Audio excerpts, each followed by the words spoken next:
इतना इनको खौफ है कि इमरान खान किसी तरह इलेक्शन से बाहर किया जाए, क्योंकि डर लगा हुआ है कि इलेक्शन में आ गया तो हार जाएंगे। तो इनकी पूरी कोशिश होती है कि हर कोई मौका ना जाए कि किसी तरह उसको डिस्क्वालीफाई किया, जेल में डालें।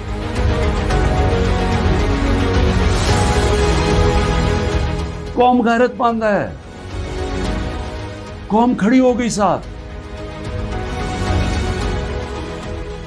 ये सियासी तौर पे नहीं मैं कर रहा, मैं एक वो पाकिस्तानी हूं जो इस मुल्क के जो ख्वाब था मैं उसमें बिलीव करता हूं कि ला इलाहा इल्लल्लाह, कोई नहीं है खुदा सिवाय अल्लाह के। मैं कोई किसी की गुलामी नहीं करने के लिए तैयार, कोई फिक्र नहीं है मुल्क किधर जा रहा है, कोई इस वक्त फिक्र नहीं कि मुल्क के सारे इदारे तबाह हो रहे हैं। सारा सिर्फ एक 1 पॉइंट एजेंडा है कि इमरान खान को किस तरह डिस्क्वालीफाई करना है। ये एजेंडा हर चीज करते हैं वो फेल हो जाती है, क्योंकि अल्लाह हक है।